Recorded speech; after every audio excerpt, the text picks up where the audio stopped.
ಒಂದು ಹಳ್ಳಿ. ಆ ಹಳ್ಳಿಯಲ್ಲಿ ಒಂದು ಶಾಲೆ. ಆ ಶಾಲೆಗೆ ವರ್ಗವಾಗಿ ಬರುವ ಒಬ್ಬ ಶಿಕ್ಷಕ. ಆ ಶಿಕ್ಷಕನಿಗೆ ಮೊದಲೇ ಮದುವೆ ಆಗಿರುತ್ತೆ. ಮದುವೆ ಆಗಿ ಹೆಂಡತಿ ತೀರ್ಕೊಂಡಿರ್ತಾಳೆ.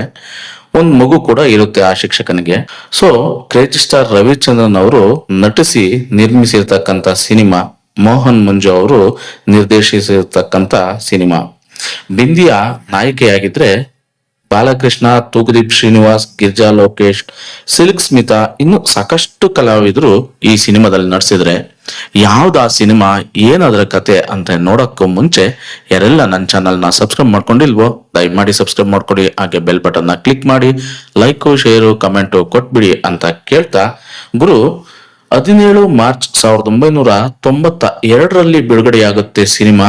ಕ್ರೇಜಿ ಸ್ಟಾರ್ ರವಿಚಂದ್ರನ್ ಅವರು ನಟಿಸಿ ನಿರ್ಮಿಸಿರ್ತಕ್ಕಂಥ ಸಿನಿಮಾ ಹಳ್ಳಿ ಮೇಷ್ಟ್ರು ಅಂತಕ್ಕಂಥ ಸಿನಿಮಾ. ಈ ಸಿನಿಮಾದ ಬಗ್ಗೆ ನಾವಿವತ್ತು ನೋಡ್ತಾ ಹೋಗೋಣ. ಒಂದು ಹಳ್ಳಿಯಲ್ಲಿ ಒಂದು ಶಾಲೆ ಇರುತ್ತೆ.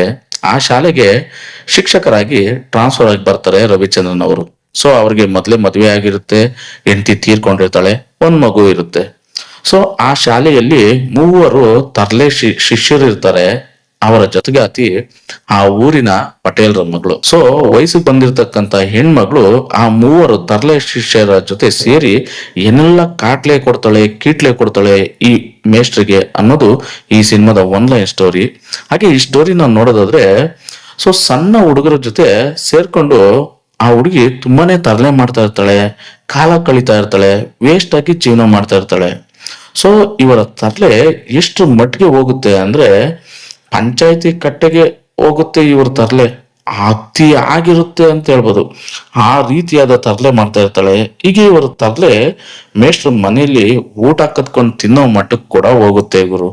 ಆ ಲೆವೆಲ್ ಅಲ್ಲಿ ಅವಳು ತರ್ಲೆ ಮಾಡ್ತಾಳೆ ಆ ಶಿಷ್ಯರ ಜೊತೆ ಸೇರ್ಕೊಂಡು. ಆ ಸಂದರ್ಭದಲ್ಲಿ ಮೇಷ್ಟ್ರ ಹೆಂಡತಿ ಸತ್ತಿರ್ತಕ್ಕಂಥ ವಿಷಯ ನಾಯಕಿಗೆ ಗೊತ್ತಾಗುತ್ತೆ. ಆಮೇಲೆ ಮೇಷ್ಟ್ರ ಮೇಲೆ ಪ್ರೇಮಾಂಕುರವಾಗುತ್ತೆ.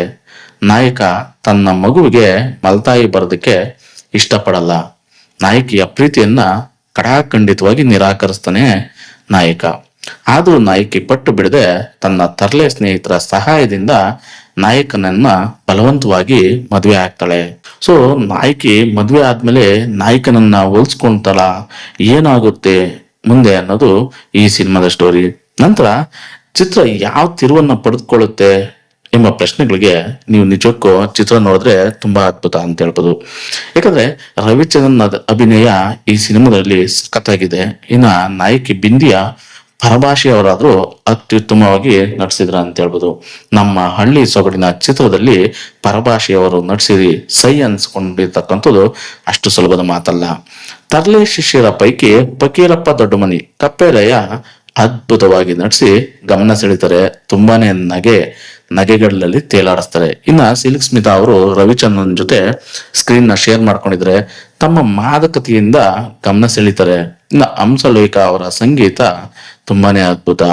ಸೊ ಅವರ ಸಂಗೀತದಲ್ಲಿ ಮೂಡಿ ಬಂದಿರತಕ್ಕಂತ ಹಾಡುಗಳು ತುಂಬಾನೇ ಚೆನ್ನಾಗಿದೆ. ಪ್ರೀತಿ ಮಾಡೋ ತಪ್ಪೇನಿಲ್ಲ, ತುಂಬಾ ಅಂತರ್ಗರ್ಭಿತವಾದ ಹಾಡುಗಳು. ಬಾಲಕೃಷ್ಣ, ತೂಗುದೀಪ್ ಶ್ರೀನಿವಾಸ್ ಮುಂತಾದ ಹಿರಿಯ ನಟರ ದಂಡೆ ಈ ಚಿತ್ರದಲ್ಲಿ ಇದೆ ಅಂತ ಹೇಳ್ಬೋದು. ತಮಗೆ ಸಿಕ್ಕ ಪಾತ್ರಕ್ಕೆ ನ್ಯಾಯ ಒದಗಿಸಿದ್ರೆ ಈ ಎಲ್ಲ ಹಿರಿಯ ಕಲಾವಿದರು. ವೀಕ್ಷಕರೇ, ಈ ಸಿನಿಮಾ ಯಾವ ಮಟ್ಟಕ್ಕಿದೆ ಅಂದ್ರೆ ನಿಜಕ್ಕೂ ಹಳ್ಳಿ ಮೇಷ್ಟ್ರು ಸಿನಿಮಾ ಎಷ್ಟು ಅದ್ಭುತವಾದ ಸಿನಿಮಾ ಅಂದ್ರೆ, ಹಳ್ಳಿಗೆ ಮೇಷ್ಟ್ರಾಗಿ ಬಂದಂತ ರವಿಚಂದ್ರನ್ ಅವರು ಎಷ್ಟೆಲ್ಲಾ ಕಷ್ಟಪಟ್ಟು ತನ್ನ ಮಗುನ ನೋಡ್ಕೊಂಡು ಮಕ್ಕಳಿಗೆ ಪಾಠ ಮಾಡ್ತಾ ಇದ್ರೆ, ತರ್ಲೆ ಶಿಷ್ಯರ ಜೊತೆ ಸೇರ್ಕೊಂಡು ಊರಿನ ಪಟೇಲ್ರ ಮಗಳು ತುಂಬಾನೇ ಕಿಟ್ಲೆ ಕೊಡ್ತಾ ಇರ್ತಾಳೆ. ಸೊ ಒಂದ್ಸಾರಿ ಮಾವಿನಕಾಯಿ ಕದಿಯಕ್ಕೆ ಅಂತ ಹುಡುಗರು ಹೋಗಿ ತೋಟದ ಮಾಲೀಕನ ಕೈಗೆ ಸಿಕ್ಕಾಕೊಂಡು ಮರಕ್ಕೆ ಕಟ್ಸ್ಕೊಂಡು ಒರೆಸ್ಕೊಂತ ಇರ್ತಾರೆ. ಅಲ್ಲಿ ರವಿಚಂದ್ರನ್ ಅವರು ಫೈಟ್ ಮಾಡಿ ಆ ಹುಡುಗರನ್ನ ಎಲ್ಲರನ್ನೂ ಬಿಡಿಸ್ಕೊಂಡ್ ಬರ್ತಾಳೆ. ಸೊ ಅವಳಿಗೆ ಆ ಬುದ್ಧಿ ಮಾತು ಕೂಡ ಹೇಳ್ತಾರೆ. ಊಟ ಕದ್ದು ತಿಂದಾಗ ಅವಳಿಗೆ ರವಿಚಂದ್ರನ್ ಮೇಲೆ ಪ್ರೇಮಾಂಕುರ ಆಗುತ್ತೆ. ಸೊ ಆಗ ರವಿಚಂದ್ರನ್ ಕಡಾಖಂಡಿತವಾಗಿ ನಿರಾಕರಿಸ್ತಾರೆ. ಆದ್ರೂ ಅವಳು ಬಲವಂತದಿಂದ ತನ್ನನ್ನ ಕೆಡ್ಸೋಕ್ ಬಂದ ಹಾಗೆ ಹೀಗೆ ಅಂತ ಏನೋ ಒಂದು ಟ್ರಿಕ್ಸ್ ಉಪಯೋಗಿಸ್ಕೊಂಡು ಅವ್ರು ರವಿಚಂದ್ರನ್ ಅವ್ರನ್ನ ಬಲವಂತವಾಗಿ ಮದುವೆ ಆಗ್ತಾರೆ. ಆಗ ತಂದೆಯಾಗಿರ್ತಕ್ಕಂಥ ತೂಗುದೀಪ ಶ್ರೀನಿವಾಸ್ ಅವರು ಅವಳನ್ನ ಯಾವುದೇ ಕಾರಣಕ್ಕೂ ಕ್ಷಮಿಸೋದಿಲ್ಲ. ಇಂಥ ಒಳ್ಳೆ ಮೇಷ್ಟ್ರ ಮೇಲೆ ಅಪವಾದ ಹಾಕಿ ಈ ತರ ಮಾಡಿದ್ಲು ಅನ್ನೋದು ಅವ್ರಿಗೆ ಗೊತ್ತಿರುತ್ತೆ. ಸೊ ಹಾಗಾಗಿ ಅವಳನ್ನ ಕ್ಷಮಿಸೋದಿಲ್ಲ. ಅವಳು ರವಿಚಂದ್ರನ್ ಮನೆಯಲ್ಲಿ ಹೆಂಡತಿಯಾಗಿ ಇರ್ತಾಳೆ ಹೊರತು ಯಾವುದೇ ರೀತಿಯಾಗಿ ರವಿಚಂದ್ರನ್ ಜೊತೆ ಹೆಂಡತಿಯಾಗಿರೋದಕ್ಕೆ ಸಾಧ್ಯ ಆಗಲ್ಲ. ಯಾಕಂದ್ರೆ ರವಿಚಂದ್ರನ್ ಮನಸ್ಸಲ್ಲಿ ತನ್ನ ಮೊದಲನೇ ಹೆಂಡತಿ ಬಿಟ್ಟು ಇನ್ಯಾರು ಬರೋದಕ್ಕೆ ಸಾಧ್ಯ ಇಲ್ಲ ಅನ್ನೋ ರೀತಿ ರವಿಚಂದ್ರನ್ ಅವ್ರು ಇರ್ತಾರೆ. ಸೊ ಒಂದ್ಸರಿ ಮಗುನ ನೋಡ್ಕೊಂತಿರ್ಬೇಕಾದ್ರೆ ಮಗು ಕಾಸನ್ನ ನುಂಗ್ಬಿಡುತ್ತೆ. ಸೊ ಆಗ ತುಂಬಾನೇ ಪ್ರಯತ್ನ ಪಟ್ಟು ಎಲ್ಲ ಏನೇನೋ ಮಾಡ್ತಾರೆ. ಆಗ ಮಗು ಕಾಸು ನುಂಗಿರೋದು ಗೊತ್ತಾಗುತ್ತೆ. ರವಿಚಂದ್ರನ್ ಅವರು ಆಗ ಅವಳನ್ನ ಹೊಡಿತಾರೆ, ಹೊಡೆದು ಮನೆಯಿಂದ ಆಚೆ ಹಾಕ್ತಾರೆ. ಸೊ ಸಿನಿಮಾ ಓವರ್ ಆಲ್ ತುಂಬಾನೇ ಅದ್ಭುತವಾಗಿದೆ. ಹಳ್ಳಿ ಮೇಷ್ಟ್ರು, ಹಾಗೆ ಅದರಲ್ಲಿ ಕಾನಿನ್ ಗಂಡ ಹೇಗಿರ್ಬೇಕು ಅಂತಕ್ಕಂಥ ಸಾಂಗ್ ತುಂಬಾನೇ ಅದ್ಭುತವಾದ ಸಾಂಗು. ಸೊ ಸಿನಿಮಾ ನನಗಂತೂ ತುಂಬಾನೇ ಇಷ್ಟ ಆಯ್ತು. ಕಪ್ಪೇರಾಯನ ಕ್ಯಾರೆಕ್ಟರ್ ಅಂತೂ ತುಂಬಾನೇ ಅದ್ಭುತವಾದ ಕ್ಯಾರೆಕ್ಟರ್. ಸೊ ಅವರು ಕಪ್ಪೇರಾಯ ಆಗಿ ಚೆನ್ನಾಗೇ ಮಾಡಿದ್ದಾರೆ. ಅವರ ಕಾಮಿಡಿ ತುಂಬಾನೇ ಅದ್ಭುತ. ಈ ಸಿನಿಮಾ ತಮಿಳಿನ ರೀಮೇಕ್ ಸಿನಿಮಾ. ಸೊ ಆದರೂ ರವಿಚಂದ್ರನ್ ಅವರು ಈ ಕಾಲಕ್ಕೆ ತಕ್ಕನಾಗೆ ಈ ಸಿನಿಮಾನ ಮಾಡಿದ್ದಾರೆ. ಸೊ ಈ ಸಿನಿಮಾದಲ್ಲಿ ರವಿಚಂದ್ರನ್ ಅವರು ತುಂಬಾನೇ ಚೆನ್ನಾಗಿ ನಟನೆಯನ್ನ ಮಾಡಿದ್ದಾರೆ. ತಮಿಳು ಸಿನಿಮಾ ಆದ್ರೂ ಎಲ್ಲೂ ತಮಿಳು ಸಿನಿಮಾ ಅಂತ ಅನ್ಸೋದಿಲ್ಲ, ಆ ರೀತಿಯಾಗಿ ಕನ್ನಡದಲ್ಲಿ ಇದೆ ಅಂತ ಹೇಳ್ಬೋದು. 1983ರಲ್ಲಿ ಬಿಡುಗಡೆಯಾಗುತ್ತೆ ತಮಿಳು ಸಿನಿಮಾ. ಕೆ ಭಾಗ್ಯರಾಜ್ ಅವರು ನಿರ್ದೇಶನ ಮಾಡಿರ್ತಕ್ಕಂಥ ಸಿನಿಮಾ. ಮುಂದಾಯ್ನೆ ಮುಡಿಚ್ಚು ಅಂತಕ್ಕಂಥ ಸಿನಿಮಾದ ರೀಮೇಕ್ ಅಂತ ಹೇಳ್ತಾರೆ. ಆದ್ರೆ ರವಿಚಂದ್ರನ್ ಅವರು ಈ ಸಿನಿಮಾದಲ್ಲಿ ನಟಿಸಿದ್ರೆ, ನಿರ್ಮಿಸಿದ್ರೆ. ಹಾಗೆ ಈ ಸಿನಿಮಾನ ನಿರ್ದೇಶನ ಮಾಡಿರೋರು ಮೋಹನ್ ಮಂಜು. ಆದ್ರೂ ರವಿಚಂದ್ರನ್ ಅವರ ನಿರ್ದೇಶನ ಈ ಸಿನಿಮಾದಲ್ಲಿ ಎದ್ದು ಕಾಣುತ್ತೆ ಅಂತ ಹೇಳ್ಬೋದು.